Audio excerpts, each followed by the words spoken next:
It's Tuesday, the second day of the 6th edition of the Building Enclosure Science and Technology Conference in Austin, Texas, organized by National Institute of Building Sciences in this Sheraton hotel. In case you were interested in how this building enclosure is built, I can show you a couple of pictures. So first of all, those round cornices are made of the fiberglass epoxy with some plywood inside, as you could see at those locations where it's exposed by the damage. In order to provide the access to the facade, there are windows in that tall parapet wall provided for workers. The first day I spent interviewing people in the streets because not much was happening here.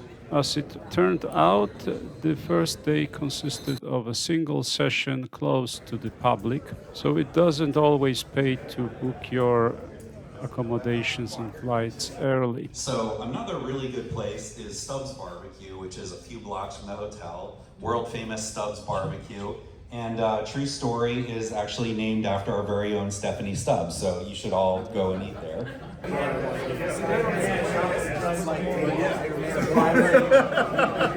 This conference has its own separate, albeit small, exposition room where sponsors, primarily material suppliers, have their tabletops.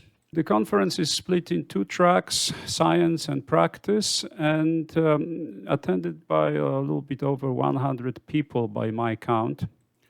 It's attended primarily by peers, meaning architects, consultants, material science experts, and of course, material suppliers. It's similar in many aspects to the DOE Buildings Conference in Clearwater, Florida, except that it doesn't serve as a winter retreat. So there are few gray heads here in comparison. Most people here are still active in their professions. I would say probably the average is 40 to 50.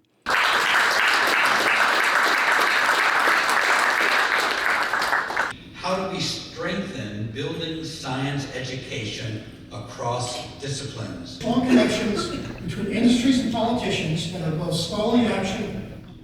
We're in a situation where the future we're about to experience is down to 100,000 votes in 5 states in a nation of over 3 billion people. And there's a 6 times gap between states with the lowest and highest climate deniers. This keynote address seemed to be well received in this group of college-educated individuals, apparently coming from the middle income class. The subsequent tracks were more technical in nature. Why? Designs are hard to do. Once you get the design details, you need to transfer it to the contractor. Contractor has to use the appropriate materials and seal it up. You can see that there's a huge gap in one area. Probably what was spec'd in this was spray foam to seal up that area. So they forgot to leave the spray foam.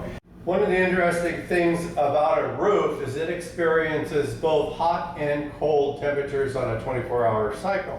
Changes in the climate. So when we build down in Miami, that roof is going to see different amounts of moisture content in the system versus in Chicago.